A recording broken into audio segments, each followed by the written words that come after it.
ரீசெண்டாக C4 Tech தமிழில் ஒரு 5G ஃபோன் அன்பாக்ஸ் பண்ணோம். Redmi K30 5G. இன்னைக்கு இன்னொரு ஒரு 5G ஃபோன், ஆனால் இந்த தடவை ரியல்மியோட 5G ஃபோன் X50 இந்த வீடியோவில் அன்பாக்ஸ் பண்ணி ரியல்மி அவங்களோட முதல் 5G ஃபோனில் என்ன எடுத்துகிட்டு வந்திருக்காங்க அப்படிங்கிறத பார்ப்போம். ஹே கைஸ், என் பேர் ஆஷ். நீங்கள் பார்த்துட்டு இருக்கிறது C4 Tech தமிழ். வீடியோ பிடிச்சிருந்துச்சுன்னா மறக்காமல் கீழே இருக்க தம்ஸ் அப் பட்டன், சப்ஸ்கிரைப், பெல் ஐகான்ஸ் இதெல்லாம் ப்ரெஸ் பண்ணுங்கள். இப்போ நம்ம வீடியோக்கு போவோம்.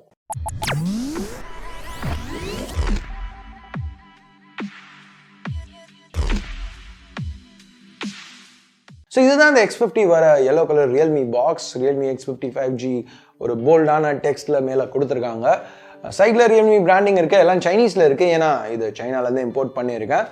பேக்கில் ஒரு ஸ்டிக்கர், இதில் கொஞ்சம் இன்ஃபர்மேஷன் மென்ஷன் பண்ணியிருக்காங்க. எல்லாமே சைனீஸில் இருக்கிறதுனால பெருசாக புரியல. ஆனால் 8GB RAM 128GB வேரியண்ட்டுங்கிறது தெரியுது. ஸோ இப்போ இந்த பிளாஸ்டிக்கை கட் பண்ணிவிட்டு மேலே டாப் ஓப்பன் பண்ணுவோம். உள்ளே வந்து இன்னொரு yellow கலர் கார்ட்போர்ட் பாக்ஸ் இருக்குது. ஸோ இதில் இன்ஃபர்மேஷன் புக்லெட்ஸ் திருப்பி எல்லாம் சைனீஸில், அப்புறம் ஒரு டிரான்ஸ்பரண்ட் சாஃப்ட் கேஸ் கொடுத்துருக்காங்க. ஸோ இப்போ ஃபைனலாக நம்ம X50 ஃபோனுக்கு வருவோம். ஸோ இது அந்த பிளாஸ்டிக் ராப்லேருந்து எடுக்கலாம். இந்த பேக் நல்லா ரிஃப்ளெக்டிவாக ஷைனியாக இருக்குது. சைடில் வந்து அந்த பவர் பட்டன் இப்போ ஃபிங்கர்பிரிண்ட் ஸ்கேனராகவும் டபுள் ஆகுது. இது அந்த இன்னொரு 5G ஃபோனில் நம்ம ஏற்கனவே பார்த்தது தான் K30 5G. இப்போது K30 5G பற்றி பேசையில் அதே மாதிரியே இங்கேயும் இந்த பில் ஷேப் கட் அவுட் கொடுத்துருக்காங்க செல்ஃபி கேமராஸ்க்கு. பட் அதை பற்றி கொஞ்சம் நேரத்தில் பார்ப்போம். இப்போதைக்கு வேறு என்ன பாக்ஸில் இருக்குது அப்படின்னு பார்த்தா, ஒரு USB Type-C கேபிள், ரியல்மியோட ரெகுலர் yellow கலர் ஆக்சன்ஸோட, அப்புறம் ஒரு 30 Watt VOOC 4.0 ஃப்ளாஷ் சார்ஜர், ஃபைனலாக ஒரு சிம் இஜெக்டர் பென். ஸோ அவ்வளோதாங்க அன்பாக்சிங்க்கு. இப்போ நம்ம Realme X50 5G ஃபோனுக்கு வருவோம். ஸோ இதுக்கும் Redmi K30 5Gக்கும் நிறைய சிமிலாரிட்டிஸ் இருக்குது. ஒரே ஸ்பெக்ஸ், ஒரே டிசைன் சாய்ஸஸ், நிறைய ஒரே மாதிரி பண்ணியிருக்காங்க. பட் அந்த கம்பேரிசனை இன்னொரு வீடியோவில் பார்ப்போம். இன்றைக்கி இந்த வீடியோவில் நம்ம Realme X50 5Gயில் ஃபோக்கஸ் பண்ணலாம். ஸோ முதல்ல பில்டிங் கார்னிங்கோட Gorilla Glass 5 தான் ஃப்ரண்ட்லேயும் பேக்லேயும் கொடுத்துருக்காங்க. பின்னாடி இந்த ரியர் கேமராஸோட அரேஞ்ச்மெண்ட், அந்த லோகோ பிளேஸ்மெண்ட், இதெல்லாமே ஜென்ரலாக ரியல்மி பண்ணுறது தான். இங்கே இந்த ஃபினிஷை பார்க்கையில் எனக்கு Realme X2ஓட அந்த வைப்ஸ் கிடைக்குது. கிளாஸ் வந்து X2ல எப்படி லைட் ரிஃப்ளெக்ட் பண்ணிச்சோ எக்ஸாக்டாக அந்த மாதிரி இல்லை. பட் இந்த டிசைன் லாங்குவேஜ் ஏறக்குறைய ஒரே மாதிரி இருக்குது. கொஞ்சம் சிமிலாரிட்டிஸ் இருக்குது. இங்கே கிளாஸ் பில்டுங்கிறதுனால X50யில் எல்லா கிளாஸ் பில்ட்லையும் வர நெகட்டிவ்ஸ் இதுலேயும் இருக்குது. ஸோ ஃபிங்கர் பிரிண்ட்ஸ் ஈஸியாக பிக்கப் ஆகும், கொஞ்சம் ஸ்லிப்பரியாக இருக்குது. பட் கிளாஸ் பில்டுங்கிறதுனால அந்த ப்ரீமியம் ஃபீலும் இருக்குது. இது வந்து போலார் சில்வர் வேரியண்ட். இது வந்து பார்க்க கொஞ்சம் கிரேஷாக இருக்குது. 202 கிராம் வெயிட். X50யில் கொஞ்சம் அந்த ஹெஃப்ட் இருக்குது. ப்ளஸ் அந்த ஸ்க்ரீன் பெருசுங்கிறதுனால மெயினாக இது சிங்கிள் ஹேண்ட் யூசேஜ்க்காக உள்ள ஒரு ஃபோனுன்னு சொல்ல முடியாது. ஆனால் இங்கே நல்ல விஷயம் என்னென்னா, ரியல்மி அந்த பவர் பட்டன் பிளேஸ்மெண்ட்டை கொஞ்சம் கீழே இறக்கியிருக்காங்க. ஸோ கை ரொம்ப மூவ் பண்ணாமல் ஒரு கையில் கூட டக்குன்னு அந்த பவர் பட்டனை ப்ரெஸ் பண்ண முடியும். இது இங்கே பவர் பட்டனில் ஃபிங்கர் பிரிண்ட் ஸ்கேனர் இருக்கிறதுனால ரொம்பவே ஒரு முக்கியமான விஷயம். அதை கரெக்டாக நோட் பண்ணி ரியல்மி இங்கே பண்ணியிருக்கிறது பாராட்ட வேண்டிய ஒரு விஷயம். ஜென்ரலாக எனக்கு side finger print scanner placement பெருசாக பிடிக்காது. S10லேயும் சரி, சோனி ஃபோன்ஸ்லேயும் சரி, K30லேயும் சரி. பட் ஓகே, யூஸ் பண்ண இப்போ கொஞ்சம் பரவாயில்ல, ஓகே அப்படின்னு இருக்குது. ஆனாலும் என்னோடய ப்ரிஃபரன்ஸ் ஃப்ரண்ட்டில் தான். பட் இந்த ஃபிங்கர் பிரிண்ட் ஸ்கேனர் நல்லா ஃபாஸ்ட்டாக தான் இருக்குது. பட்டனில் கொஞ்சம் வாப்லிங் இருக்குது. ஸோ அது ஒரு சின்ன நெகட்டிவ்.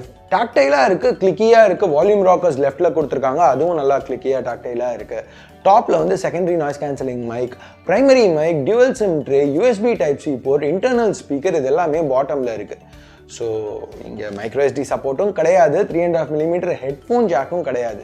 அது ஒரு மேஜர் நெகட்டிவ். ஏன்னா இந்த ஃபோன் Redmi K30 5Gயோட கம்பீட் பண்ணுது.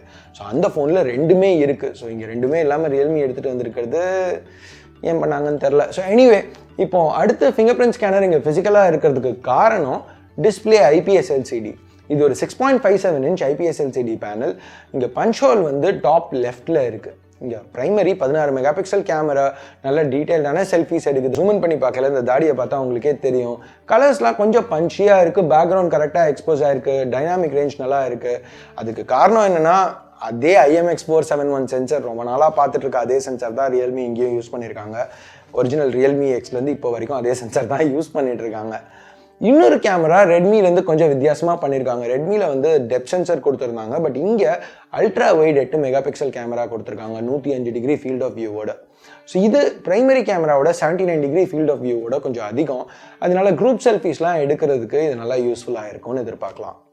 திருப்பி இப்போ டிஸ்பிளேக்கு வருவோம். இங்கே resolution full HD plus, colours பார்க்க நல்லா ரிச்சாக இருக்குது, வியூயிங் ஆங்கிள்ஸ் குறை சொல்லிக்கிற மாதிரி இல்லை.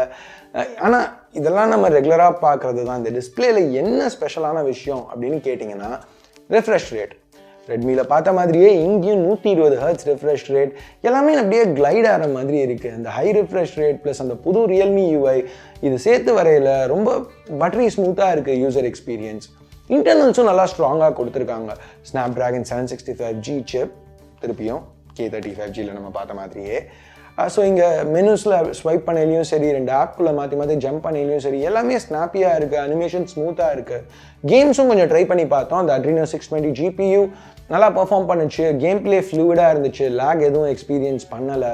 120 Hz ரெஃப்ரெஷ் ரேட் சப்போர்ட் பண்ணுற கேம்ஸில் கூட எதுவும் குறை சொல்லிக்கிற மாதிரி இல்லை.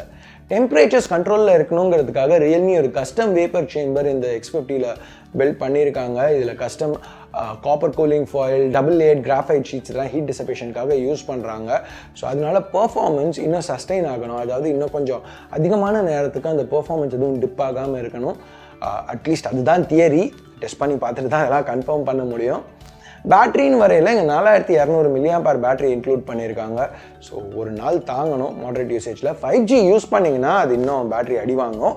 பட் 5G இந்தியாவில் இப்போதைக்கு அவைலபிளாக இல்லை, ஸோ டெஸ்ட் பண்ணி பார்க்க முடியாதனால அப்படியே உங்களுக்கு பேட்டரி வந்து திருப்பி கம்மியாகிடுச்சு சார்ஜ் பண்ணணுன்னாலும் VOOC ஃப்ளாஷ் சார்ஜ் 4.0 சப்போர்ட் இருக்குது. ஸோ 0 to 70 30 நிமிஷத்தில் போகும்னு சொல்கிறாங்க.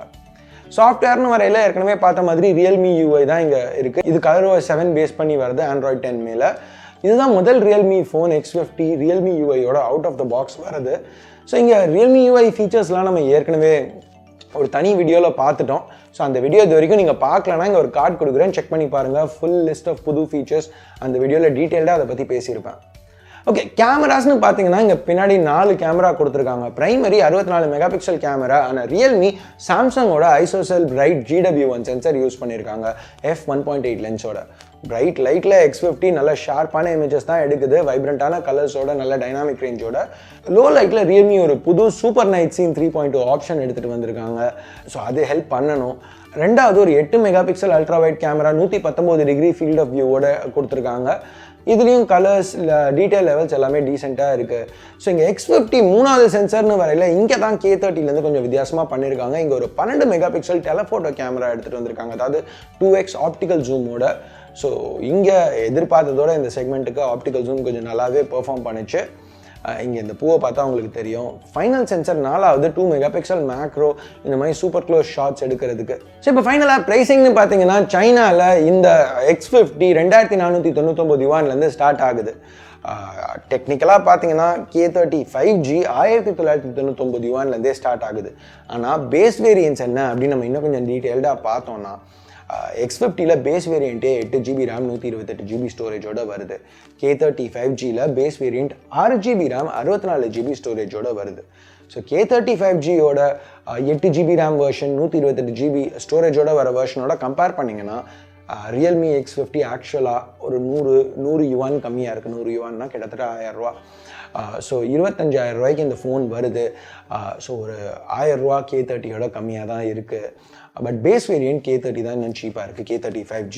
ஸோ இந்த X50 இப்போதைக்கு இந்தியாவுக்கு வரப்போகிறது இல்லைன்னு தான் ரியல்மி சொல்லியிருக்காங்க. அதனால இது ஒரு இன்ட்ரெஸ்டிங்கான ஃபோன், ரியல்மியோட முதல் 5G ஃபோன். ஸோ இம்போர்ட் பண்ணி கவர் பண்ணணும்னு நினச்சேன், அதனால தான் இந்த வீடியோ. ஸோ இந்த X50க்கும் K30 5Gக்கும் சைட் பை சைடு ஒரு ஸ்பீட் டெஸ்ட் பார்க்கணுன்னு நினச்சிங்கன்னா கீழே கமெண்ட்ஸில் சொல்லுங்கள். ரெண்டுத்துலேயும் ஒரே சிப் தான், ரெண்டும் 5G ஃபோன்ஸ் தான், ரெண்டுமே 8/128 வேரியன்ட்ஸ் நம்மக்கிட்ட இருக்கிறது. ஒரே 120 Hz பேனல். ஸோ நிறைய சிமிலாரிட்டிஸ் இருக்குது. ஸோ ரெண்டுத்துலேயும் எது பெட்டராக பெர்ஃபார்ம் பண்ணணும்னு நினைக்கிறீங்க அதையும் கீழே கமெண்ட்ஸில் சொல்லுங்கள். ஸோ அவ்வளோதான் இந்த வீடியோவுக்கு. பிடிச்சிருக்கு பிடிக்கல என்ன நினைக்கிறீங்களோ அதை பேஸ் பண்ணி கீழே உள்ள தம்ஸ் அப் தம்ஸ் டவுன் பட்டனை ப்ரெஸ் பண்ணுங்கள். சப்ஸ்கிரைப் பண்ணலன்னா சப்ஸ்கிரைப் பட்டன் ஏற்கனவே சப்ஸ்கிரைப் பண்ணியிருந்தீங்கன்னா பக்கத்தில் உள்ள பெல் ஐக்கான் இதெல்லாம் ப்ரெஸ் பண்ணுங்கள். அப்போ தான் நான் போடுற வீடியோஸை நீங்கள் மிஸ் பண்ணாமல் பார்க்க முடியும். ஸோ அடுத்த வீடியோவில் உங்களுக்கு திருப்பி சந்திக்கிற வரைக்கும் என் பேர் ஆஷ். நீங்கள் பார்த்துட்டு இருக்கிறது C4E Tech Tamil. Have a nice day. Bye.